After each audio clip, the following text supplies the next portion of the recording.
Before we come to Prime Minister's questions, I would like to point out that the British Sign Language interpretation of proceedings is available to watch on the Parliament Live TV. We now come to Prime Minister's questions. Jonathan Edwards. Number one, Mr. Speaker. Mr. Speaker, this morning I had meetings with ministerial colleagues and others. In addition to my duties in this House, I shall have further such meetings later today. Jonathan Edwards. Diolch, Mr. Speaker. The Prime Minister will be aware of the considerable public concern in relation to the impression that significant political donations can help acquire a peerage. The Honourable Member for Nahigan Nia will publish a bill later today which will prohibit large party donors from being nominated to the other place for a period of 5 years. Will he offer full government support to my honourable friend's efforts? Mr. Speaker, I will study his proposals with care when the parties opposite commit to stop taking funds from the unions in order to control their policies.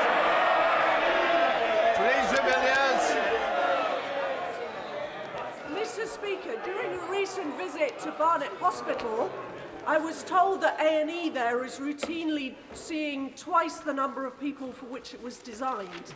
Thanks to the hard work of staff and big funding increases, the NHS is seeing more patients and delivering more tests, treatments and operation than at any time in its history. But what is the government doing to urgently assist the NHS to tackle spiralling demand for healthcare and a tough winter ahead? I thank my right honourable friend because over the for what she does to represent her hospital, and I thank them, the NHS staff, for their amazing work that they're doing.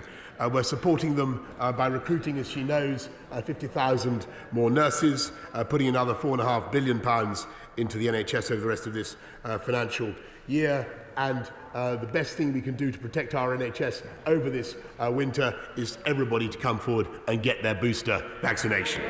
We now come to the Leader of the Opposition, Keir Starmer. Thank you, Mr. Speaker. Trust matters, and after the last fortnight, the Prime Minister's got a lot of work to do.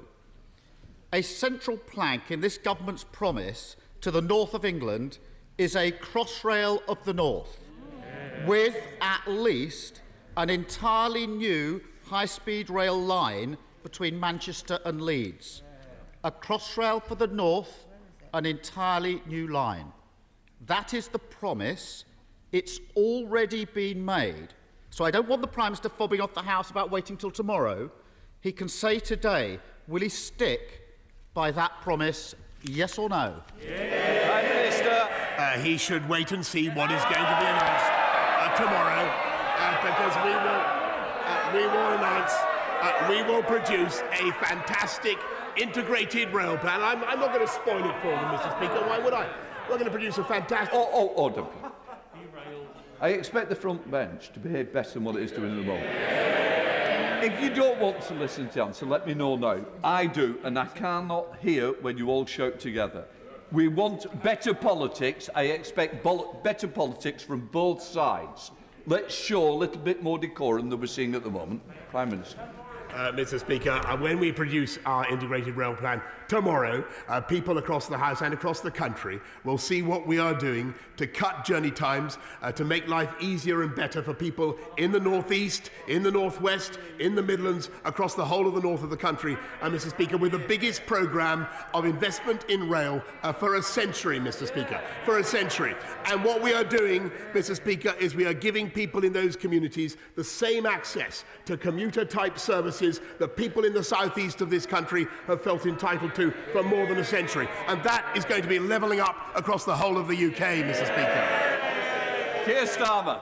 Well, Mr. Speaker, that was a lot of words. But it wasn't a yes. So that's one important promise to the North that he won't stand by. Let's look at another. In February this year, the Prime Minister told this House, I can certainly confirm that we are going to develop the eastern leg as well as the whole of HS2. The whole of HS2.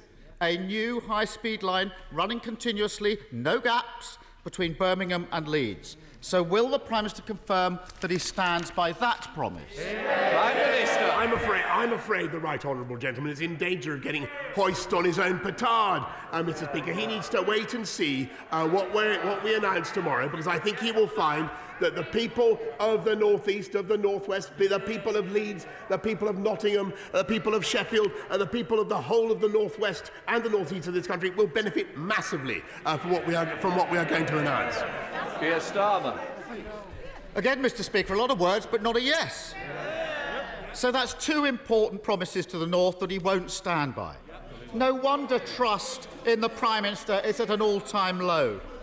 Across the country and belatedly across this House, there is now agreement that Owen Paterson broke the rules and that the government should not have tried to let him off the hook. Many members opposite have apologised. The Business Secretary has apologised for his part. The Leader of the House has apologised for his part. But they were following the Prime Minister's lead. So will he do the decent thing and just say sorry for trying to give the green light to corruption? Prime Minister. Mr. Speaker, yes, as I've said before, it certainly was a mistake to conflate the case of an individual member, no matter how sad, with the point of principle at stake, and we do need a cross-party approach on an appeals process. We also need, Mr. Speaker, a cross-party approach on the way forward, and that's why we've tabled the proposals that we have to take forward the report of the Independent Committee for Standards in Public Life of 2018 with those two key principles that everybody in this House should focus primarily and above all on their job here in this House, and secondly, that no one should exploit their position in order to advance the commercial interests of anybody else. That's our position, Mr. Speaker. We want to take forward those reforms. In the meantime, perhaps he could clear up from his proposals, whether he would continue to be able to take money as he did from Mishcon de Rea and other legal firms.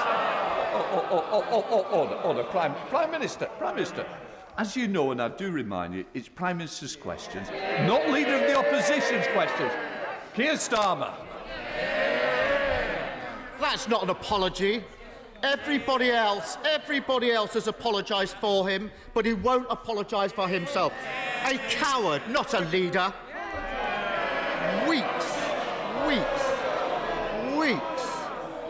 Weeks defending corruption.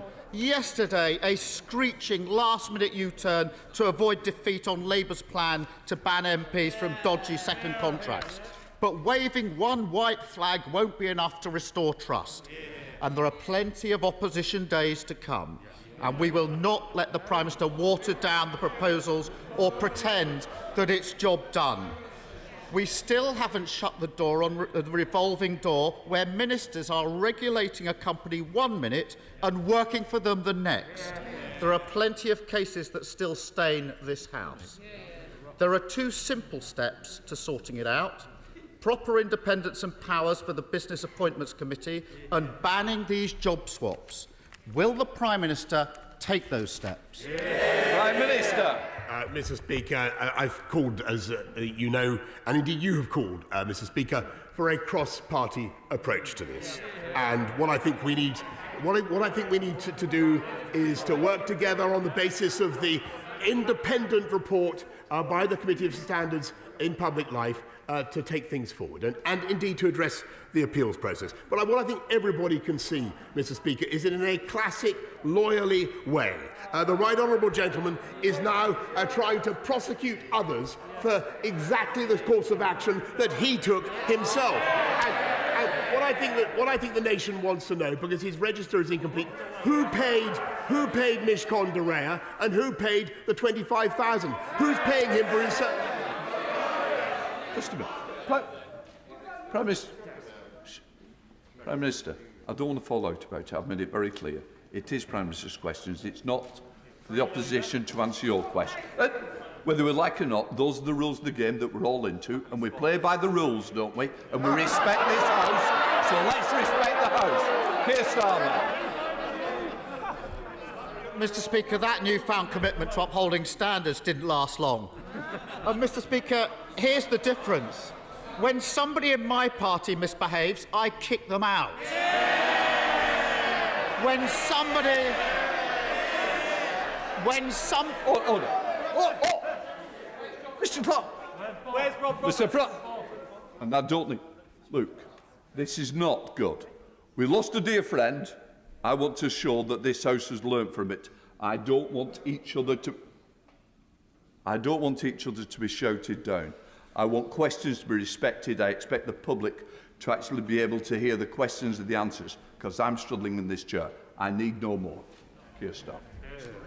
Mr. Speaker, when somebody in my party misbehaves, I kick them out. When somebody in his party misbehaves, he tries to get them off the hook. I lead, he covers up. Let's try another issue. We know that Owen Paterson was a paid lobbyist for Randox. We know that he sat in on a call between Randox and the minister responsible for handling health contracts. We know that Randox has been awarded government contracts worth almost £600 million without competition or tender. Against that backdrop, the public are concerned that taxpayers' money may have been influenced by paid lobbying. There's only one way to get to the bottom of this: a full, transparent investigation. If he votes for Labour's motion this afternoon, that investigation can start. Will he vote for it, or will he vote for another cover-up? Prime Minister! I'm very happy to publish all the details of the Randox contracts, which have been investigated by the National Audit Office already. We're talking of cover-ups. I'm sorry, Mr. Speaker, but we still have not heard why the Honourable Gentleman will not tell... Order.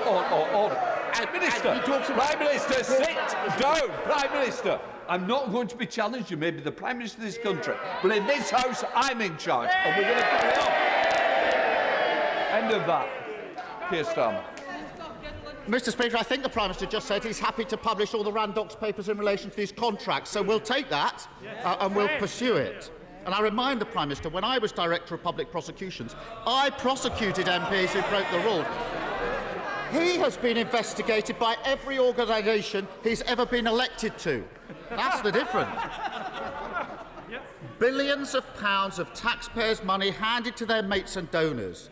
Tory MPs getting rich by working as lobbyists, one not even bothering to turn up because he's in the Caribbean advising tax havens. And the Prime Minister somehow expects us to believe that he's the man to clean up Westminster. He led his troops through the sewers to cover up corruption, and he can't even say sorry.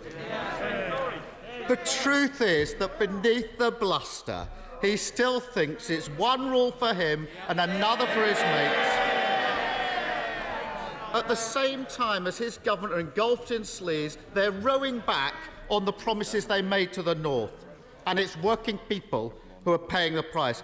Is it any wonder that people are beginning to think that the joke isn't funny anymore?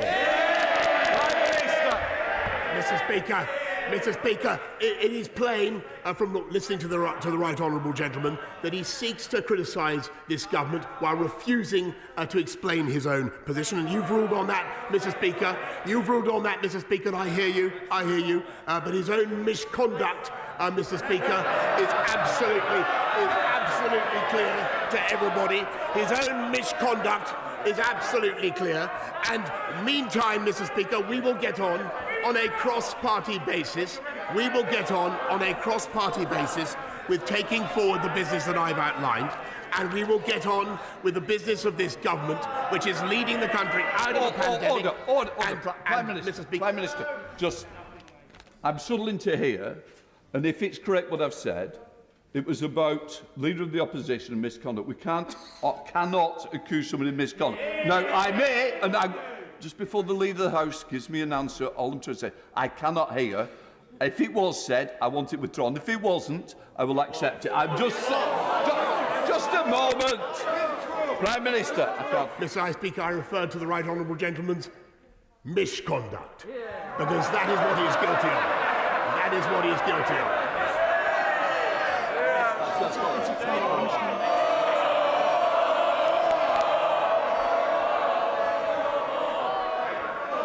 Order. I don't think this has done this House any good today. I'll be quite honest, I think it's been ill-tempered. I think it shows the public that this House has not learned from the other week. I need this House to gain respect, but it starts by individuals showing respect to each other. Right, let's go to Lee, no less. We're going to James Grundy. Thank you, Mr. Speaker. The people of Lee have never accepted our forced merger with the friendly rivals, but rival town of Wigan back in 1973. Could the Prime Minister tell me how we could escape the big government of Big Wigan by getting our own council back? Prime Minister. I thank my honourable friend and I thank him for his campaign against local Labour government over-taxing and delivering inadequate services. The local boundary commission will look at the boundary reviews, but meantime I will support him in any way that I can. We now go to the Leader of the SNP, Ian Blackford. Thank you, Mr. Speaker. You know, it used to always be said that the Tory MPs were behind the Prime Minister, but my goodness, look at the gaps on the third, fourth and fifth benches. Mr. Speaker, the rebellion has clearly started. Mr. Speaker, this Tory sleaze scandal has now been hitting the headline for the past 14 days. And yet, it's pretty obvious that the Prime Minister spent less than 10 minutes coming up with yesterday's half-hearted, half-baked and already half-botched proposals. These so-called reforms don't even scratch the surface. This sleaze scandal runs far, far deeper. Month after month, the public have witnessed scandal after scandal. Peerages handed to millionaire donors. VIP lanes gifted COVID contracts to Tory pals.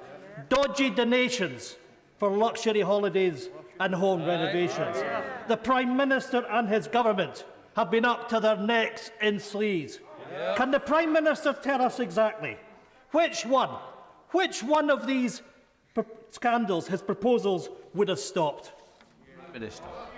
Mr. Speaker, I thank the humble crofter, as he refers to himself, for his question, and I would just say that what I think we can do is pursue a cross-party approach based on the report of the Independent Committee on Standards in Public Life, which has much of profit in it. And it says, amongst other things, that it's important that this House should be augmented with outside experience of the world. It's important that members of this House should have experience of the private sector, as he does. And I think on a cross-party basis, we should proceed with the couple of reforms that I've indicated. Ian Blackford. Thank you, Mr. Speaker. Of course, this is about Tory sleaze and Tory corruption. And the Prime Minister has basically admitted that not one of this government's sleaze scandals would have been stopped by his so-called plan. And perhaps we shouldn't be surprised, considering the Prime Minister has been at the rotten core of all these scandals. The trail of sleaze and scandal all leads back to the funding of the Conservative Party. Since 2010, Mr. Speaker, the Tory Party has made nine of its former treasurers members of the House of Lords. Every single one of them has something in common. They have handed over £3 million to the Prime Minister's party. That is the very definition of corruption. It is the public's definition of corruption. Will this government finally accept that this is corruption, or is the Prime Minister the only person in the country who is the brass neck to argue that it was all one big coincidence? Prime Minister. Mr. Speaker, I have to say that I won't comment on the missing £600,000 from the SNP's party accounts. But I do say, Mr. Speaker, in all sincerity and heeding what you've said earlier on, I think these constant attacks on the UK's levels of corruption and sleaze do a massive disservice to billions of people around the world who genuinely suffer from governments that are corrupt, who genuinely have no ability to scrutinise their MPs, Mr. Speaker. This is one of the cleanest democracies in the world, and people should be proud of it. Simon Baines. Thank you, Mr. Speaker. Would the Prime Minister join me in celebrating the 50th anniversary this year of the formation of the 177-mile path for walkers along Offord Dyke, which runs through Clwyd South, and give his support to the recently launched Offord Dyke Rescue Fund to repair and preserve this monument and nature reserve for future generations? Prime Minister. Mr. Speaker, I've had the good fortune to walk Offord Dyke very recently, and I'm delighted that English and Welsh organisations are working together to protect that fantastic national monument, and Historic England has committed to give almost £300,000 more to that great cause. David. Mr. Speaker, ambulance response times are now the worst ever. People are waiting for ambulances longer than ever. And with A&Es in crisis, patients are stuck in ambulances outside hospital longer than ever. Waiting times aren't statistics, they are people. People often in great pain and in danger. So why is this government closing ambulance stations in parts of our country? Why is the West Midlands Ambulance Service closing up to 10 community ambulance stations in Rugby, Oswestry and Craven Arms? With this health crisis for our ambulance services and in our A&Es, injured, sick and elderly people are being hit. When will the Prime Minister deal with this health crisis? Prime Minister. Mr. Speaker, I appreciate that ambulance crews and ambulance services are doing an amazing job, particularly at this time of year, and I thank them for what they're doing. We are supporting them with more cash. Another £450 million was awarded to 120 trusts to upgrade their facilities. And as he knows, we're putting another £36 billion into dealing with the backlogs, which is fundamentally affecting the NHS so badly at the moment, through the levy that we've instituted, which I don't think he supported. Andrew Jones. Thank you, Mr. Speaker. Domestic heating accounts for 30% of UK carbon emissions, and I support the government's incentive scheme to replace the old gas boilers with environmentally friendly alternatives. But now we're building more homes than we have for many, many years. Can we build upon the success of COP26 and ask really what is the progress that is being made on the standards for new build homes to make sure that our new homes are fit for the future? Prime Minister. I thank my honourable friend. He's totally right to focus on the issue of future-proofing homes and making them low carbon. And by 2025, our future homes standard will ensure that new homes produce at least 75% fewer CO2 emissions. Fairness. Thank you, Mr. Speaker. Last week I visited a GP practice in my constituency of Sheffield, Brightside and Hillsborough and was horrified to hear about the amounts of abuse staff are currently experiencing. Their workloads are under extreme pressure, and this is not helped by the Prime Minister making demands about appointments, whilst he has still failed on his manifesto pledge to recruit 6,000 more GPs. So, will the Prime Minister apologise for this broken promise to GPs and their staff who are on the front line working under ever-increasing pressure and depleted staffing resources? Prime Minister. Well, first of all, I want to thank GPs for everything that they're doing, particularly during the booster rollout. But what we're also doing is not just recruiting as many GPs as we can, but we have 10,000 more nurses this year than last year, 25,000 more healthcare professionals altogether. There are more people, Mr. Speaker, now working in the NHS than at any time in its history. And because of our investment, the extra 36 billion that we're putting in, there will be even more. And I'm afraid that the lady opposite voted against that investment. David Druid. Thank you very much, Mr. Speaker. Following on from COP26, can my right honourable friend confirm that maximising carbon capture and storage capacity across the whole United Kingdom is a priority for this government? And, I mean, despite the doom and gloom and the words of rejection and snubbing from the SNP members opposite, can he also confirm that the Acorn carbon capture and storage and hydrogen project in my constituency of Banff-and-Buchan has a key role to play in this country's future carbon capture and storage capacity targets to meet net zero? Minister. I thank my honourable friend, and he's quite right to champion carbon capture and storage, which has a great future in Scotland, in spite of all the gloom stirring of the party opposite. The Scottish cluster remains on the reserve, and we will continue to study it, and we hope to bring it forward in due time. Murray Glendon. Thank you, Mr. Speaker. The River Tyne, with its world-renowned offshore and subsea sectors, has been repeatedly sidelined by this government, despite me and others constantly lobbying ministers for investment that would massively increase employment opportunities and help the UK's transition to net zero. However, Mr. Speaker, I'm very excited to see our voice is now being magnified by a new Tyne task force set up by the local authorities, the port, businesses and the combined authority. So will the Prime Minister, here and now, commit his government to work with us to realise the full potential of our great river? Prime Minister. I thank the honourable lady for her question, and she's absolutely right that the River Tyne is a massive economic asset for the whole of the North East. It has suffered from historic contamination, but we're going to work with the North East Local Enterprise Partnership to invest another £6 million to help develop clear plans for sustainable economic growth along the whole of the estuary. Henry Smith. Thank you, Mr. Speaker. Crawley constituency was one of the most negatively affected by the COVID-19 pandemic, but thanks to significant support from this government, we are seeing recovery, unemployment now beginning to come down, and we look to a confident future. In that vein, will my right honourable friend please look favourably on Crawley's Platinum Jubilee city status bid? Minister.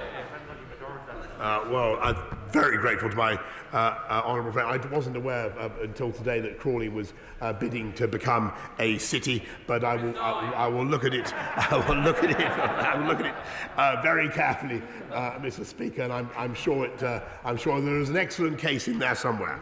David Linden. Thank you. Speaker, every year 100,000 babies are born premature or sick in the UK and admitted to neonatal intensive care units. The Prime Minister will be aware that today is World Prematurity Day. Now, there's cross-party agreement in this House to bring forward neonatal leave and pay. So rather than wait for a complex, controversial employment bill, will the Prime Minister bring alongside a standalone bill to legislate for this, so that next World Prematurity Day the 100,000 babies and their parents don't have to choose between spending time in the hospital or unpaid leave from work?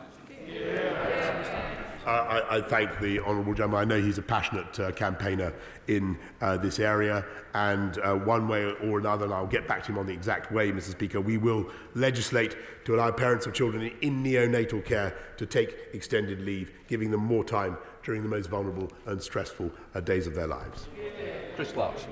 Thank you, Mr. Speaker. Further education colleges like Hotwood Hall in my Hayward and Middleton constituency will play an essential part in building back better. The team at Hotwood have supported over 8,000 learners on courses as diverse as small business management and animal management, as well as 6 new T-level courses. So, can I invite my right honourable friend to come and visit the inspirational team and the students at Hotwood Hall, and as a special treat, come and see Middleton's very own flamboyants and flamingos and our endangered potoroos? Prime Minister.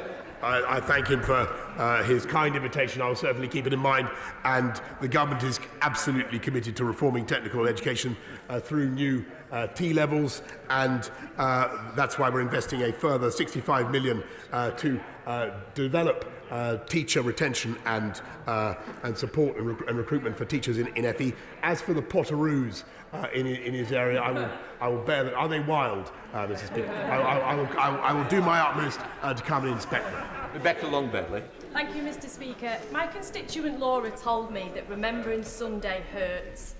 It hurts because there have been no medals for her granddad's service and the thousands of men involved in nuclear weapons tests overseas between 1952 and 1991.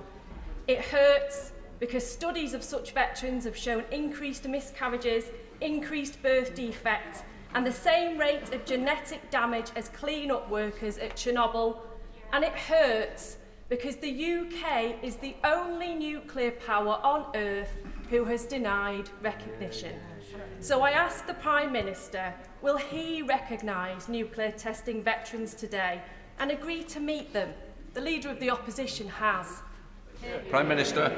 I'm grateful to her for bringing this to my attention, and I will certainly make sure that we get a proper meeting with representatives of the nuclear veterans that she raises.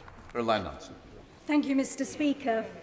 When I was in Greece with Save the Children, I learnt that change at any border was quickly communicated down the line.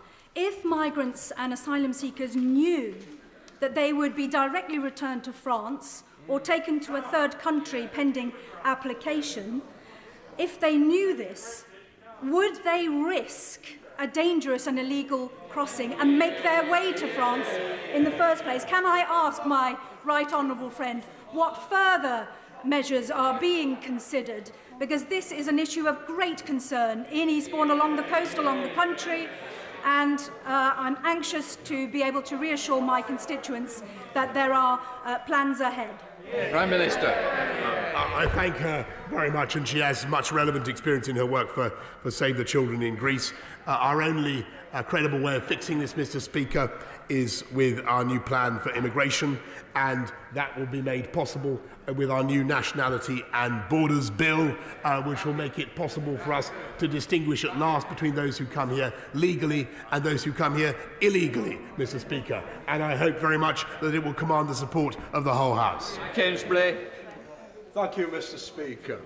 In May, part of Northwich Station in my constituency collapsed. I've asked the Transport Secretary to intervene and build back better and fairer to allow access for people with disabilities. He's declined my kind offer. I'll ask the Prime Minister to intervene.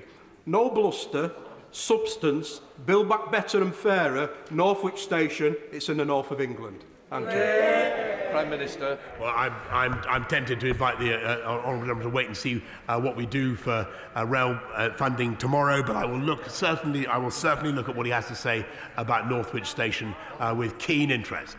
Sarah Atherton. Over 4,200 servicewomen and veterans use a democratic process to contribute to the Defence Select Committee's inquiry into women in the armed forces. A formal response is still awaited from the MOD. Now, whilst the majority of women enjoy a fulfilling career in the military, shocking issues were raised around sexual assault, bullying and harassment. I know the Prime Minister agrees with me that our armed forces are the best in the world. Would he also agree with me that we need to make sure the British Army is the best place to serve as a woman? Prime Minister. I thank my honourable friend, and she's campaigning on a very, very important issue. I think too often we find that our armed forces fail to provide the wonderful women in our armed forces with the support that they deserve, and that's why I'm pleased that my honourable friend, the Defence Secretary, has secured a parliamentary inquiry into this for the first time, and it's vital that we support and encourage women in our armed forces who make a massive difference to those services. Paisley. Thank you, Mr. Speaker. It has cost businesses in Northern Ireland the £850 million to date to operate the failed and suffocating protocol. Lord Frost is today in Belfast. When will the Prime Minister fix this? By legitimately activating Article 16. Prime Minister. I thank the honourable gentleman, and I think the word I would fasten on in his question is legitimately. And there is no question that the use of Article 16, which after all has been done by the EU Commission to stop vaccines being exported to this country, is something that is perfectly legal and within the bounds of the protocol. Jane Hunt. Thank you very much, Mr. Speaker. I recently visited Humphrey Perkins School in beautiful Barrow-upon-Soar. The students asked me there, what is the government doing to engage children and students from all backgrounds to encourage them to aspire to become an MP and even the Prime Minister? Prime Minister. I think what I would say to my honourable friend and her students is that nothing that is said or that takes place in this House, none of the argy-bargy, the repartee, the occasional abuse to which we subject each other, Mr. Speaker, should in any way deter anybody from seeking a career in politics, but it is a wonderful privilege, and we are all, Mr. Speaker, very lucky to be here. Sting Jardine. Thank you very much, Mr. Speaker. In my constituency of Edinburgh West, we are now finding numerous people coming to us with delays from DWP in pensions and benefits, to add to the delays that others are facing over passports and DVLA. Can the Prime Minister tell us, please, amongst the many jobs being done at the moment, who is making sure that the departments of government are running smoothly and quickly? Minister. I thank her, and I think actually that the Department for Work and Pensions under my right honourable friend the Secretary of State has been a government that has performed outstanding service, performed miracles, and amongst the things that it has achieved, Mr. Speaker, is to help to get millions of people effectively back into employment in spite of all the difficulties that we have faced. We now have unemployment running at virtually record lows in spite of all the difficulties we faced in this pandemic as we come out of furlough, and that is largely thanks to the work of the DWP. Of course, there is more that can be done, and that people can always up their game, Mr. Speaker, but I think that the DWP, the officials working in the DWP across the country, huge numbers of men and women, have done an outstanding job.